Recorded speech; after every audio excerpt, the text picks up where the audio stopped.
लोकसभा निवडणूक 2024च्या अनुषंगाने कोल्हापूर येथे मुख्य निवडणूक अधिकारी श्रीकांत देशपांडे यांनी हातकणंगले व कोल्हापूर या दोन्ही लोकसभा मतदारसंघातील पूर्वतयारीचा आढावा घेतला।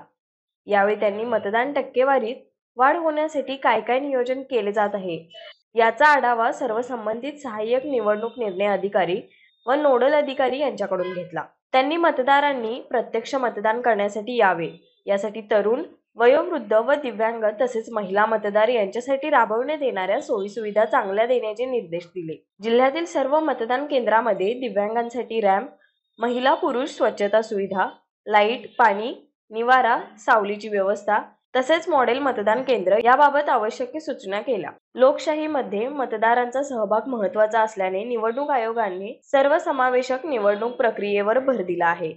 त्यामुळे आगामी लोकसभा सार्वत्रिक निवडणुकीत मतदानाच्या टक्केवारीत वाढ होण्यासाठी सर्व संबंधित यंत्रणांनी प्रयत्न करावेत, अशा सूचनाही अपर मुख्य सचिव तथा राज्याचे मुख्य निवडणूक अधिकारी श्रीकांत देशपांडे यांनी केल्या। जिल्हाधिकारी कार्यालय येथे आयोजित सहाय्यक निवडणूक निर्णय अधिकारी व नोडल अधिकारी यांच्या कामकाज आढावा बैठकीत ते बोलत होते। यावेळी पोलीस अधीक्षक महेंद्र पंडित, अपर जिल्हाधिकारी संजय शिंदे, अपर जिल्हाधिकारी सुरेश जाधव, किरण कुलकर्णी, उपजिल्हा निवडणूक अधिकारी समाधान शेंडगे, निवासी उपजिल्हाधिकारी संजय तेली यांच्यासह सर्व सहाय्यक निवडणूक निर्णय अधिकारी व नोडल अधिकारी उपस्थित होते। न्यूज मराठी 24 साठी कॅमेरामन प्रेम चौगले सह असित मुनगे, कोल्हापूर।